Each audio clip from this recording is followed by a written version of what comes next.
Good evening. Please be seated.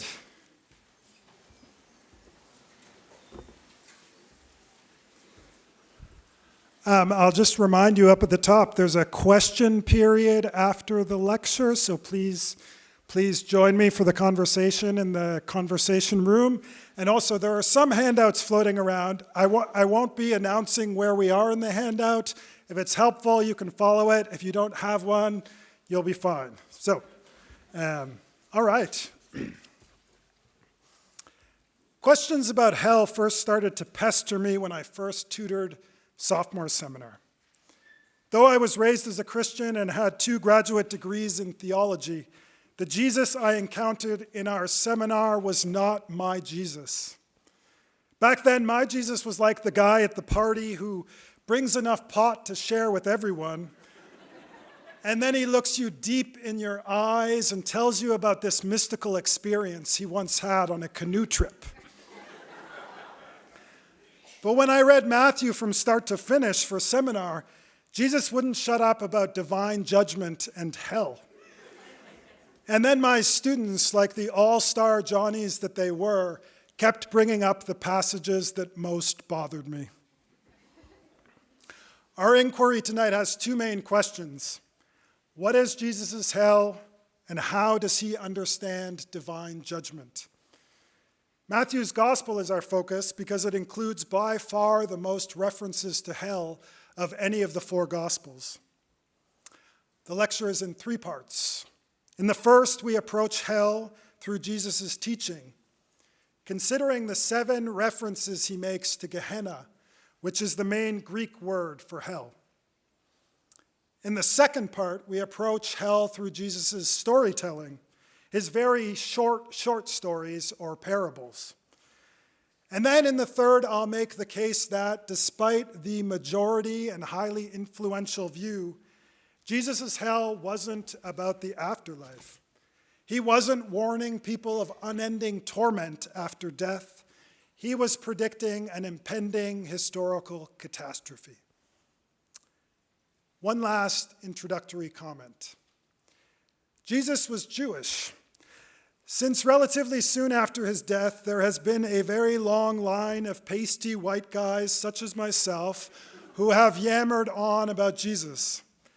Many have presented him as a Christian, often suggesting he was of the blue-eyed, blonde-haired variety with a chiseled chin and a firm set of abs. This Jesus was the founder of a new religion called Christianity, intended to replace Judaism. Now, I won't speculate on Jesus' abs, or I'll save that for the question period, but the rest of this account is simply wrong. The Jesus of the New Testament was a devout Jew whose imagination and intellect were suffused by the Hebrew Scriptures and who devoted himself to recalling his covenant people back to their intimate and demanding relationship with God.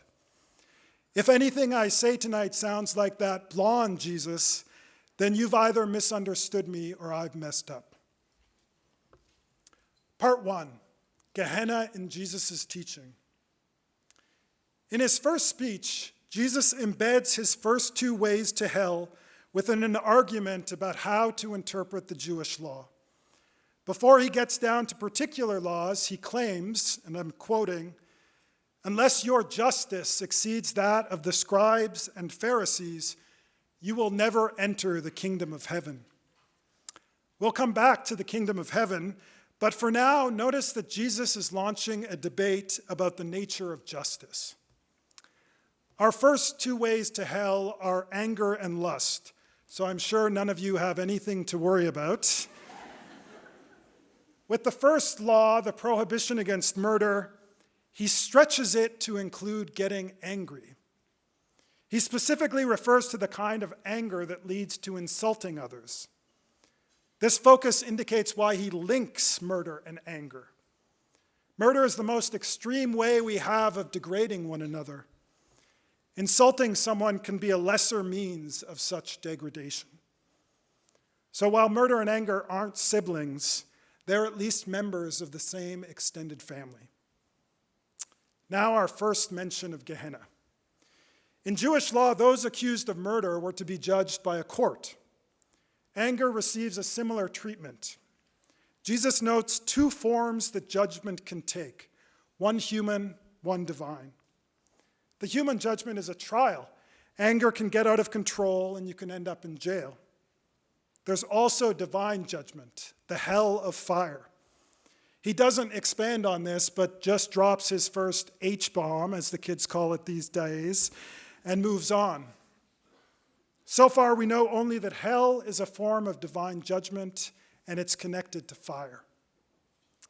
Next, with the law against adultery, the prohibition against sex with another man's wife, Jesus stretches it to include lust. In Greek, Jesus uses a good old-fashioned purpose clause, like those we learn about in freshman language. So his focus then is the kind of looking that sets out with the purpose of sexually objectifying another. This isn't any looking that involves a bit of erotic appreciation. While it's easy to do, let's not fall into the trap of conflating eros with lust. But how is sleeping with another man's wife related to merely looking lustfully at her? Well, to have sex with a married woman is to disregard her relationship with her husband.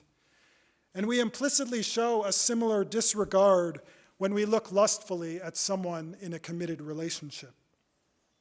So even if adultery and lustful looking aren't siblings, they too are cousins. And lust too provokes talk of Gehenna, with one of Jesus' most perplexing and disturbing images. I'm quoting, "And if your right eye causes you to stumble, pull it out and throw it away from you.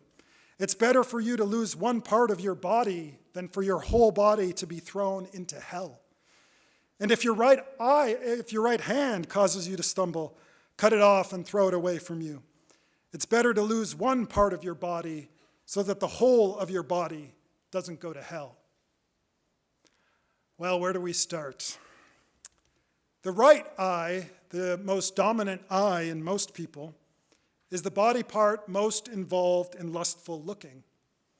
And so too the right hand, the dominant hand in most people, will likely play a major role in adultery, though it's also possible that hand here isn't really a hand. So with this self-mutilation image, Jesus describes one strategy to avoid adultery. Just hack off the body parts that are most involved. But Jesus isn't recommending this strategy. This is a gory bit of satire. Let's say we're dumb enough to try this out, so we poke out one of our eyes. We'll quickly discover we've still got another eye that can go about its randy business. But let's stick to our plan and poke out the other eye too. We'll surely discover that lust remains alive and well within us. Jesus is mocking any approach to the law which focuses exclusively on our actions. If justice means nothing more than not having sex with another man's wife, then that can be achieved by making it physically impossible for us to do so. With a bit of cutting, problem solved. Let's return to our first two laws. Of all the Jewish laws Jesus could have chosen, and by one traditional tally, there are 613 of them, Jesus starts with two of the 10 commandments. He starts by going right to the center of Jewish law. And with his interpretation of them, he gradually includes more and more of our personhood. He extends murder to include the degrading feelings we have about others. He extends adultery to include our objectifying gaze. The law turns out to interrogate not only how we act, narrowly defined, but also what we feel about others and how we look at them. Jesus isn't making this up. Moses, back in Deuteronomy, promised that God would circumcise the Israelites' hearts. After all, if the law only addresses actions, then it excludes what so often gives birth to those actions. And not only that, if the law only addresses actions, then the most insidious kinds of vice go unacknowledged. I'm sure we can all well imagine a man who would never come close to cheating on his wife, who is nonetheless a misogynist jerk. Jesus offers an alternative to this approach to the law. He connects the first two laws to the divine judgment of hell. Then with the third, fourth, and fifth laws, he mentions no punishment. Then with the sixth, he specifies a reward. Jesus gradually lays out a decision between hell and an alternative. The alternative comes with the sixth law, the command to love your neighbor. Jesus disagrees that this implies that you can hate your enemy. Instead, he stretches the category of neighbor to include your enemy. Because we don't usually choose our neighbors or the members of our core group, there may be an enemy or two among them. But how is enemy love even possible? In a repeated move, Jesus invites us to see the world as God apparently sees it. He says that God, and I'm quoting, makes the sun rise on the evil and on the good, and sends rain on the just and on the unjust. Notice that the enemy is placed in relation to God as the creator and the natural world as mediator of the precious gifts of the sun and the rain. With this image, Jesus depicts our enemy as a fellow creature, dependent and interdependent, just as all we fragile creatures are. This doesn't negate that there may be very good reasons that your enemy is your enemy. Instead, it situates that conflict within a wider context. This refined, expanded view contrasts with the distorted, narrow views of angry, insulting, and lustful looking. In the heat of anger, what most irritates us about another comes to define them. And when we look lustfully, our gaze is confined to some particular feature of another as we exclude so much of who they are. These first two ways to hell involve narrow, distorted perceptions of the other, and the alternative, represented by enemy love, is a refined God's eye view. Jesus' alternative to an action-based approach to law defines justice in terms of love. Such love certainly includes actions, but it is more than that. Love draws on and integrates the whole of our personhood. To love God or a human being well requires our acting, feeling, and thinking. Yet Jesus doesn't think that we change by trying harder. Whenever Jesus brings up Gehenna, he contrasts a distorted perception of human beings with a God's eye view. By doing so, Jesus invites us to imaginatively inhabit a divine perspective. Jesus invites us to change then by inviting us to an act of imagination, by opening ourselves to the possibility that there is more to see about others and ourselves than we tend to notice. This act of imagination depends on trusting that there is a perspective that is both constantly accurate and endlessly loving, and that we can open ourselves to glimpsing what the world looks like from that more capacious point of view. Perhaps another way to describe this act of imagination, then, is as an act of faith.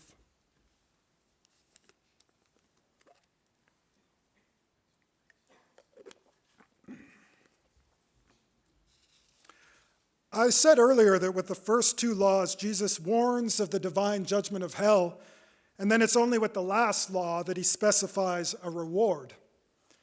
The reward he specifies for enemy love isn't that you get to go to heaven. Jesus says that it's to be declared a child of God. Just as biological children may resemble their parents' appearance, so God's children resemble God's character. In particular, when we love our enemy, we reflect the indiscriminate divine generosity evident in the great variety of human beings to whom God gives the gift of life. Recall that Jesus introduced his commentary on these laws by saying that only if one's justice exceeds that of the scribes and Pharisees will you enter into the kingdom of heaven. The kingdom of heaven is by far Jesus' favorite metaphor in the Gospel of Matthew. In it, God is compared to a king whose throne is in heaven. The kingdom of heaven describes how God's rule, already fully present in heaven, has begun to make itself present on earth too. The kingdom of heaven, then, isn't heaven. It's wherever and whenever earth reflects heaven's influence. Jesus says that in him the kingdom of heaven has come near. This depicts his life as such a meeting of heaven and earth. He also says that some are already citizens of the kingdom of heaven, such as children, the poor in spirit, and those who risk their lives for justice. And some will find it very difficult to join, including the rich and the religious and political authorities. To accept Jesus' invitation to imaginatively inhabit the divine perspective is to regard human beings as God does and to act accordingly. To do so is to become citizens of the kingdom of heaven. The reward involved isn't that you fly away to heaven. It's that you participate in the union of heaven and earth, here and now. So far, Jesus has identified two ways to hell: angry, insulting, and lustful looking, neither of which are addressed by the approaches to the law that he so roundly criticizes. There are two more ways to hell which Jesus directs at religious authorities, including both the leaders of his own community, his 12 disciples, and those of other Jewish reform movements, including the scribes and the Pharisees. Let me underline that. Jesus speaks about hell most often to those at the top of their respective God squads. For the sake of time, I'll focus on what he says to his disciples. Jesus warns them of merciless leading after they ask him how to become great. He doesn't dismiss their ambition for greatness. He redefines it to include particular actions and also a way of seeing. The actions are to attend to those who are decidedly ungreat, or at least seem so, including children and other vulnerable people. Jesus underlines the gravity of doing so by warning his disciples that merciless leading is another way to hell, and one that is especially possible for them as leaders of his growing community.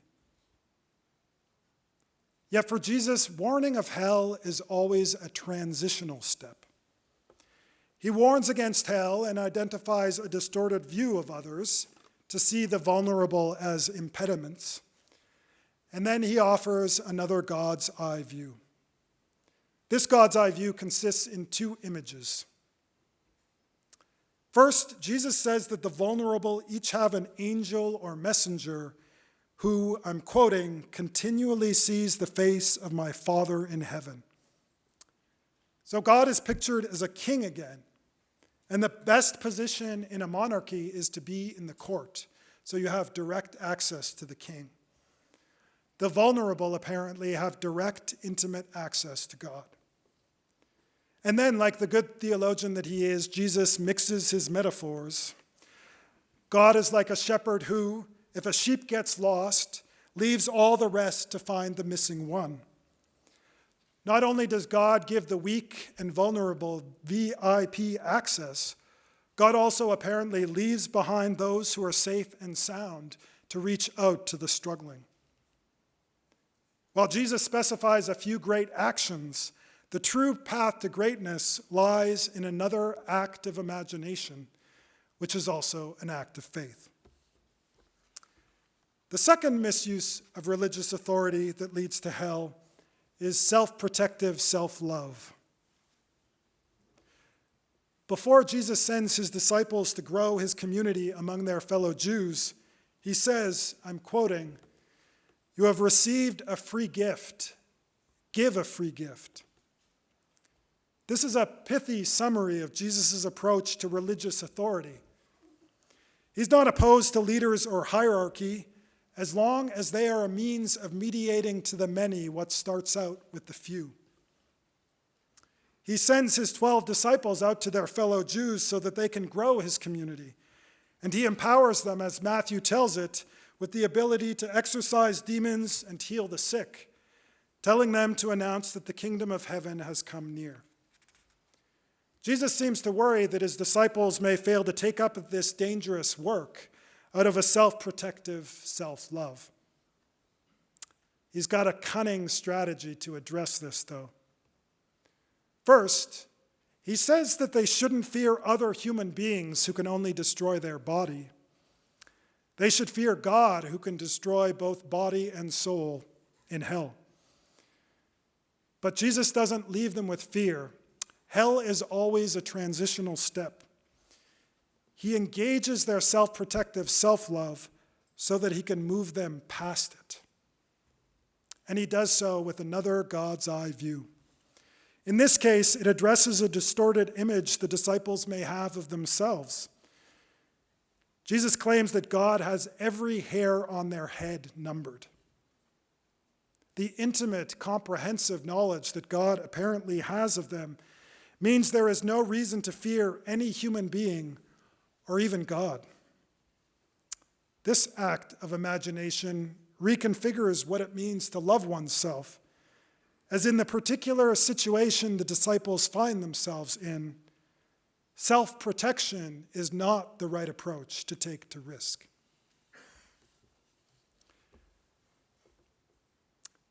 By following Jesus' 7 mentions of Gehenna, we've identified 4 ways to hell, which I've given, at this point I'm finding, irritatingly snappy titles: angry, insulting, lustful looking, merciless leading, and self-protective self-love. But why are these 4 vices deserving of hell?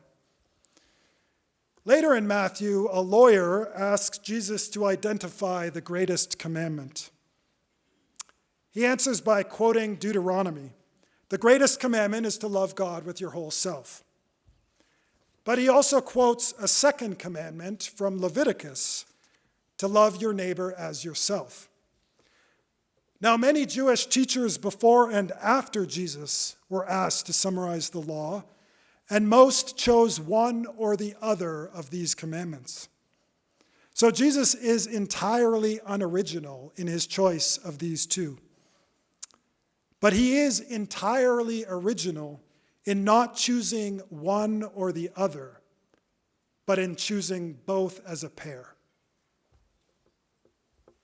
So what's the logic of this pairing? Consider the love of God. What does loving God with your whole self even involve? Does a complete opening of the self to God involve a turning from the world? The second commandment immediately comes in to prevent such an interpretation, as it gives 2 more objects of love, neighbor and self. It assumes a healthy love of self, a recognition of our own worth, which is used as the means of opening us up to our neighbor. Frequently, we tend to overestimate our own worth, in which case the work is to attune yourself to your neighbor's equal worth. Though the commandment also addresses us if we underestimate our own worth compared to our neighbor, in which case the work is to attune yourself to your own worth. So with this pairing of commandments, the divine and human are not opposed to each other. They're intimately related. And again, Jesus is not making this up. In debates about the law, he often takes things right back to Genesis. Recall those shocking words: God made human beings in the divine image. With Jesus' pair of commandments, the self is open to God as the creator of this lovely, if damaged world, who is at work to repair it. And the self is also open to God as God is reflected in our neighbors and even ourselves. The members of this pair are necessary to mutually illuminate the full meaning of one another. Back to hell. Angry, insulting, and lustful looking were exhibits A and B in Jesus' opening debate with action-based approaches to the law. Such approaches claim to embody the justice of the law without acknowledging two damaging ways we have of degrading one another. Further, with merciless leading and self-protective self-love, those in religious authority roles use their position to exalt themselves while ignoring or denigrating others. And they justify doing so for the sake of greatness or holiness. All four of our ways to hell, then, set Jesus' pair of commandments in competition or opposition with one another. Jesus' rhetoric gets most hellish when the love of God is used to justify or cover over entrenched failures to not love one's neighbor as oneself. And for him, this isn't just an academic debate. He believes that some contemporary teachers of the law and other authorities, including his own 12 disciples, are willfully refusing to acknowledge how they are contorting the gift of law and abusing their leadership positions. In short, with his four ways to hell, Jesus' announcement of divine judgment is directed most frequently and fervently to those at the top. Yet Jesus' warning of hell is always a transitional moment.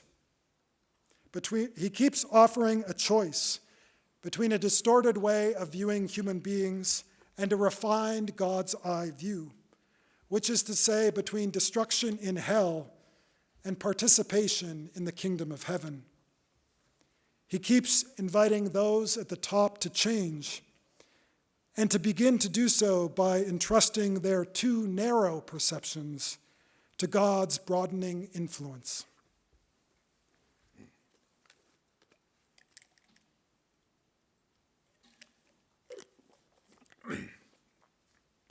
All right, part 2. Images of hell in Jesus' parables. We turn from Jesus' teaching to his storytelling, focusing on 2 of his parables. We start with the longest parable of Jesus' first set, the story of the wheat and the weeds. It goes like this. A man plants his field full of wheat seeds, only to soon discover that someone else has sowed it full of weeds. But he decides not to do anything about the weeds until the harvest, when the wheat is gathered into his barn and the weeds are thrown into a furnace. This is an image of hell. So, my friends, who goes to hell? Jesus identifies the weeds as, I'm quoting, all causes of stumbling and workers of lawlessness. We might be tempted to assume we know what Jesus means here, but we're going to let him define his terms. Lawlessness is not a catch-all term for human naughtiness. Jesus only uses the term lawless to refer to other teachers and prophets, including the scribes and the Pharisees. Jesus is being very cheeky here, and that's saying something. Those who regard themselves as most lawful, he is calling lawless. The second kind of weeds are causes of stumbling. Jesus only uses this phrase to describe the leaders of his community. First, when warning them against merciless leading, and second, when criticizing Peter for his self-protective self-love. These 2 kinds of weeds fit perfectly with our 4 ways to hell. In short, Jesus' hell is a very exclusive club. Jesus reflects the Hebrew prophetic tradition, which announces God's judgment against those at the top who contort the gift of the law and abuse their religious position. Jesus identifies the wheat as children of the kingdom, Again, we might be tempted to assume we know what Jesus means, but let's see how he defines this term. Sometimes Jesus uses the terms kingdom and God interchangeably. So children of the kingdom recalls when Jesus called peacemakers children of God and enemy lovers children of your Father. Just as biological children may resemble their parents' appearance, so peacemakers and enemy lovers resemble God's character. In his first speech, Jesus identified enemy love as the most godlike form of neighbor love. To love one's enemy requires you to set aside all the usual ways we have of dividing one another up and setting ourselves apart from each other, whether that be nationality or gender or religion or class or sexual orientation, etc., ad nauseum. So notice that the wheat are a direct contrast to the weeds, which is appropriate given the image. The weeds represent the corruption of Jesus' Jewish tradition, while the wheat represents the highest embodiment of it. This contrast reflects our first aspect of divine judgment. God distinguishes in judgment between a distorted form of human goodness and the real thing. At the harvest, the weeds end up in, and I'm quoting, the furnace of fire where there will be weeping and gnashing of teeth. Jesus really likes this dental-centric image. He uses it 6 times. In 4 of them, there's no mention of flames. So whatever that weeping and gnashing of teeth is about can only be a response to fire. In 3 of those 4, hell is presented in a strikingly fire-free image as an outer darkness. We'll consider only one example. A wedding guest who is kicked out because he didn't dress up. Now, I feel very sorry for him. As my partner Tom can tell you, I resent any occasion that involves ironing.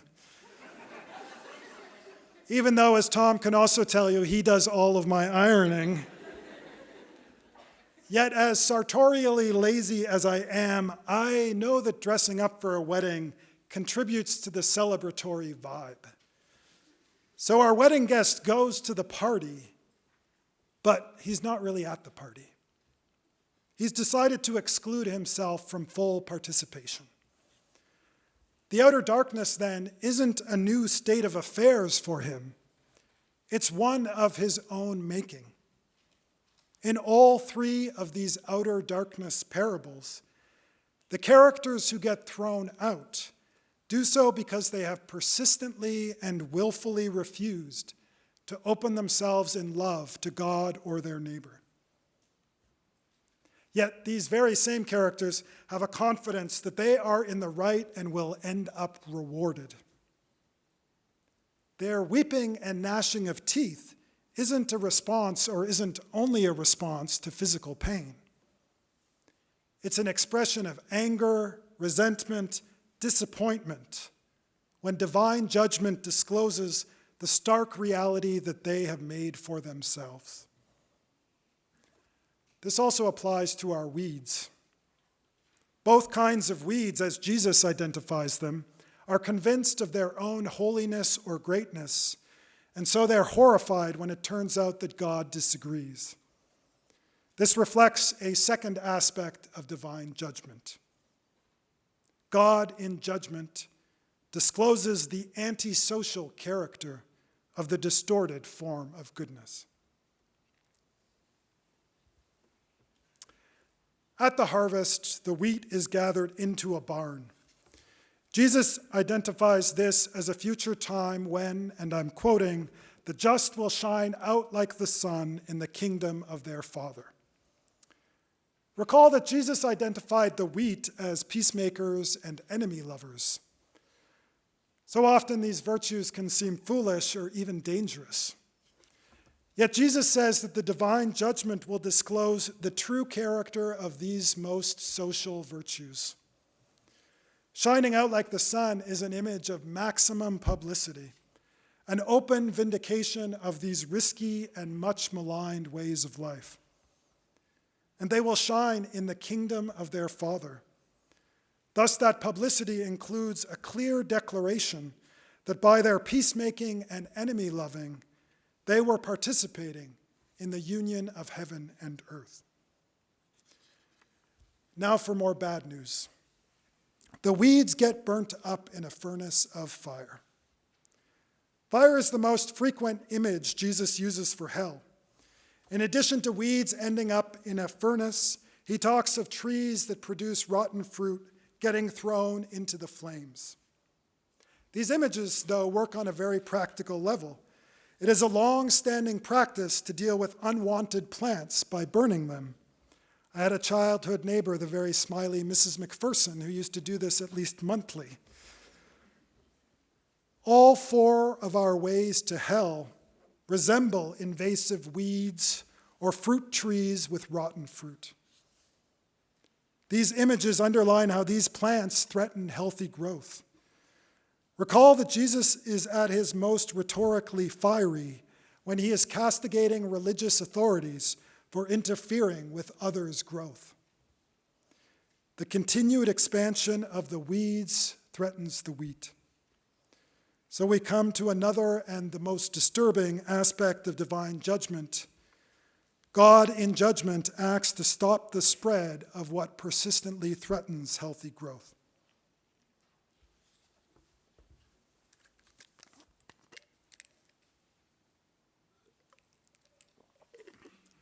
Our final parable is also Jesus' final parable, the judgment of the sheep and the goats. Someday, Jesus says he will ascend his throne and judge all nations, distinguishing between sheep and goats. Jesus usually uses the Greek word for nations here to refer to Gentiles. Jesus has said much throughout Matthew about the judgment of his own people.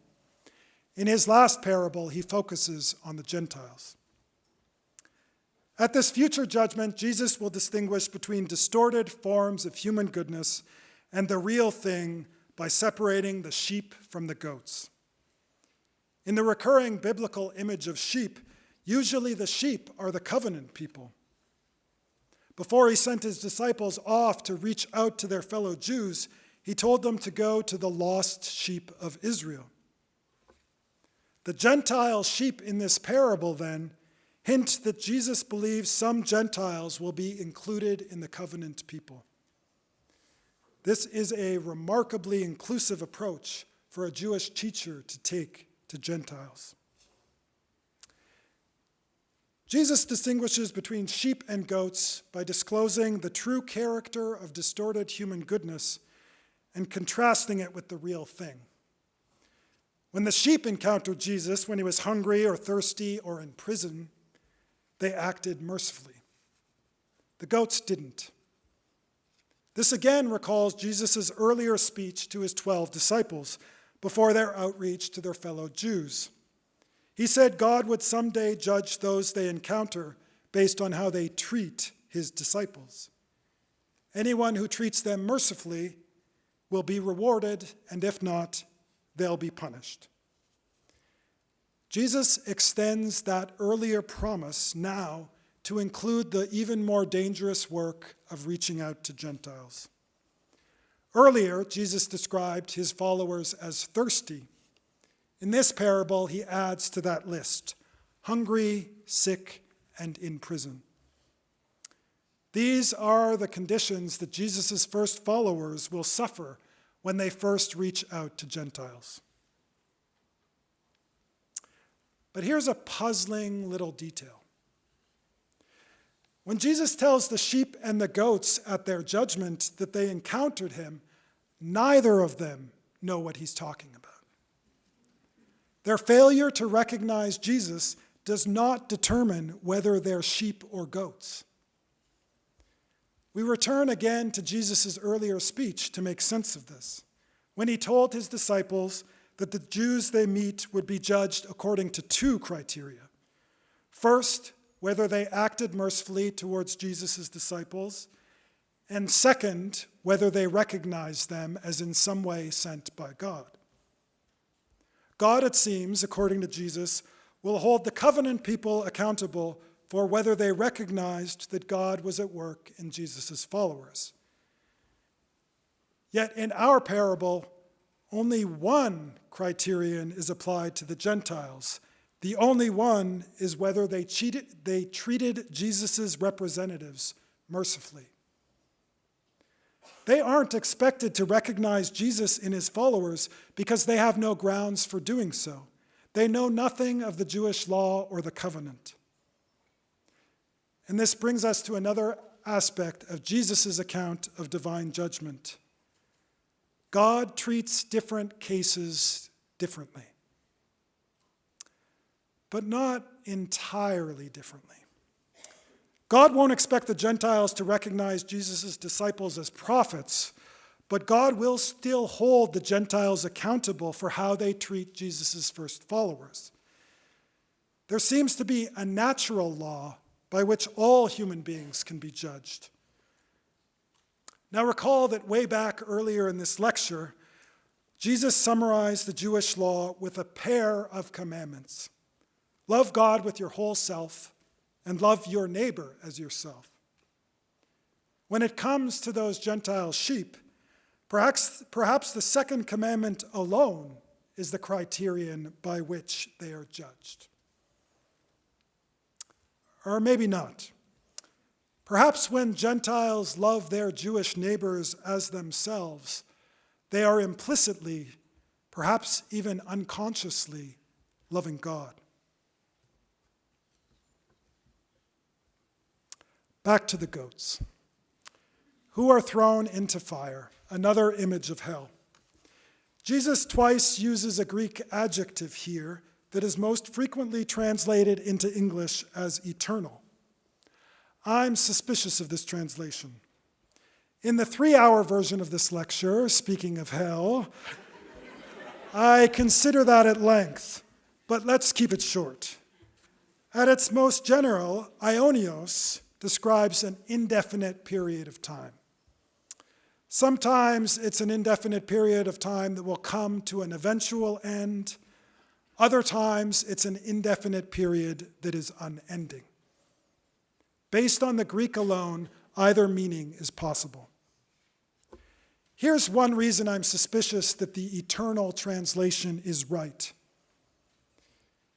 Jesus only uses aionios 3 times to describe hell, and only when speaking privately to his disciples. If hell is a place of unending torment, wouldn't Jesus mention that more than 3 times and not just to his exclusive 12-person circle? It seems especially strange that he wouldn't stress that hell is eternal to the scribes and Pharisees, against whom he unleashes his fiercest rhetoric. So we ought to try another translation.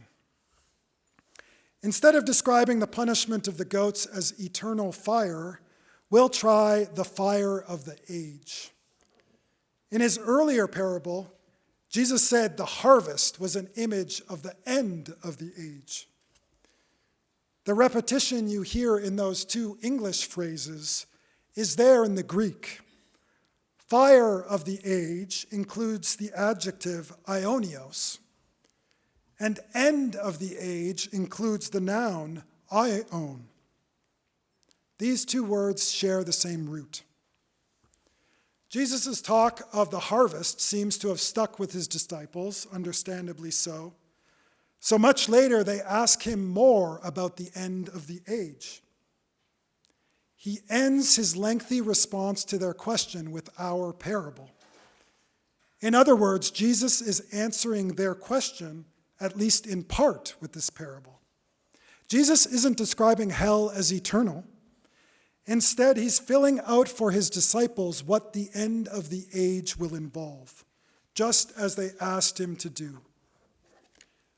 He recalls the harvest to so his disciples compare the Gentile goats to the Jewish weeds. One kind of weed are those who contort the gift of the Jewish law, And so too the Gentile goats are those who refuse the natural law. Jesus is underlining the justice of God's judgment. God's judgment treats different cases differently, but not entirely differently. This is confirmed by the reward of the sheep who will, quote, inherit the kingdom prepared for them since the foundations of the universe were laid. These Gentile sheep will be declared as citizens of the kingdom of heaven, participants in God's ongoing work of uniting heaven and earth. The sheep will receive the life of the age. This is our crucial adjective again, which recalls Jesus' description of the harvest. The Gentile sheep are similar to the Jewish wheat. Jesus underlines that some Gentiles will be rewarded the same way as Jesus' closest followers, though the Gentiles will be judged on somewhat different terms. Jesus here underlines the generosity of God's judgment, as some Gentiles will be welcomed in. Jesus is inviting his followers to another act of imagination, to see the Gentiles they will encounter as fellow potential sharers in God's kingdom on earth. With Jesus' parables, we have uncovered the essential aspects of divine judgment. God distinguishes between a distorted form of human goodness and the real thing, and does so by disclosing the true character of each. Jesus views divine judgment as an act of communication, a making public of what may have been obscured or hidden. In this, Jesus stands within a long line of Hebrew prophets who announced God's judgment against those at the top in order to renew the covenant people. Divine judgment includes punishment, but punishment is never final. It is always intended for the sake of reform and renewal. Jesus also claims that God's judgment is just, as God will judge Jews differently than Gentiles, though still consistently. And most crucially, for the next part of this lecture, I have also argued that Jesus never describes hell as eternal. Jesus' hell is not a place some people go to suffer after they die forever. The divine judgment of hell, also known as the end of the age, marks a transition from one historical age to the next. Part 3, what the heck is hell?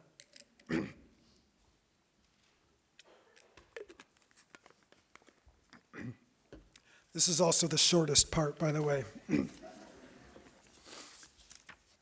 So what the heck is hell?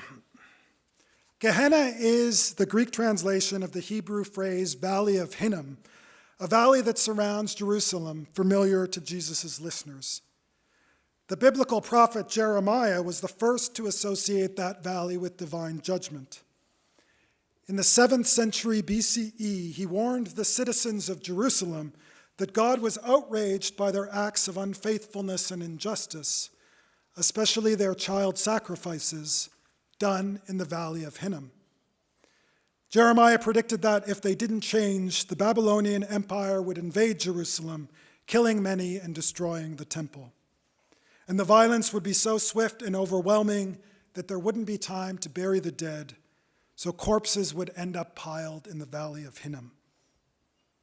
Those who sacrificed their children in that valley would end up unburied within it. In 586, 587 BC, all of the above occurred. Now here's an important bit of biblical trivia for us. Matthew has by far the most references to hell of any of the 4 Gospels, and by far the most references to Jeremiah of any of the 4 Gospels. Matthew presents Jesus as a second Jeremiah, and I will argue Jesus' hell is a repetition of Jeremiah's hell, a divine judgment within history of this worldly event.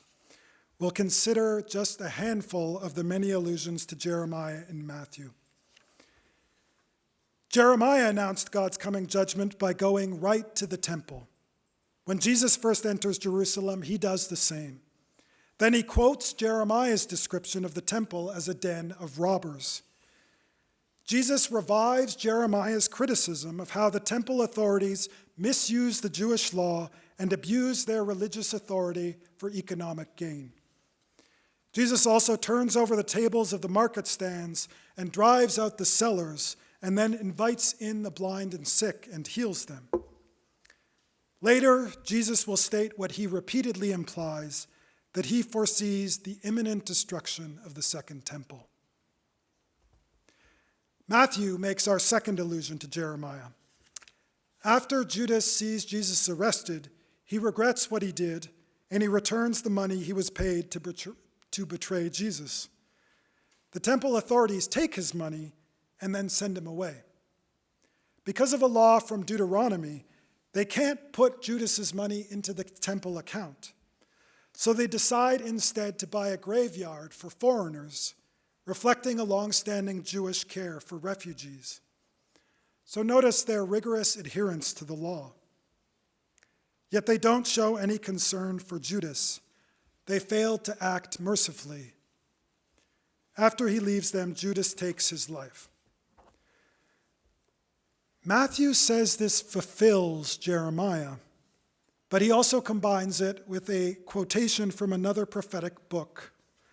He's making us do some detective work. There are three clear allusions to Jeremiah. First, Matthew describes the temple authorities using an identical phrase as Jeremiah did. Second, Judas says he regrets shedding innocent blood using an identical phrase as Jeremiah.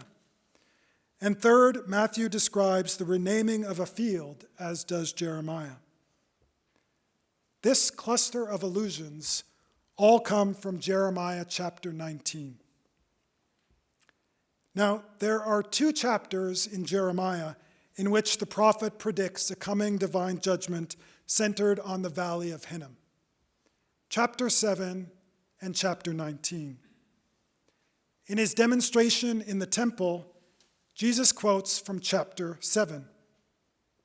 Matthew says the temple authorities fulfill chapter 19. One more detail.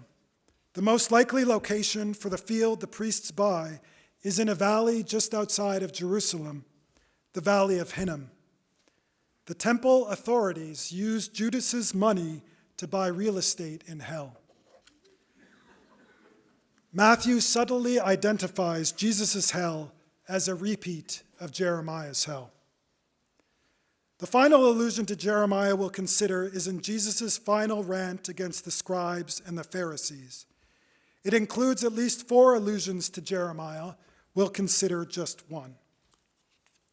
Jesus' speech is structured around 8 woes. He warns them of hell with the 8th woe, which coincides with Jesus' 7th and final reference to Gehenna. Beginning with the 7 days of creation, a 7-member series represents a complete cycle, with the 7th member as its culmination. Here we have the completion of 2 cycles.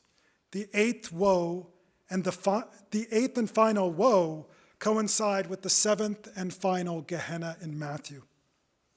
Jesus' denouncement of the Pharisees is his culmination of the announcement of divine judgment against the distortion of the law. Several lines after he warns of hell, Jesus says, "Your house is left to you desolate." He uses the exact same verb that Jeremiah does to describe how God's presence leaves the temple in response to its corruption. This implies that God will no longer protect the temple. As Jesus had it, God has repeatedly attempted to recall the religious authorities back to the fullness of the covenant, including through Jesus himself. This speech serves as the culmination of Jesus' announcement of divine judgment, because he doesn't just warn of hell, as he has already done so many times before. He also says what hell will be.